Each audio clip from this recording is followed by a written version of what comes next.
To remove the license plate light bolt on a Chrysler Crossfire, you need to remove these two screws right here.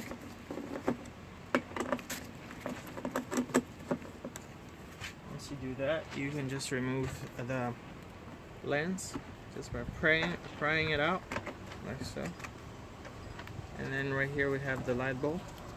You can simply just pull it out.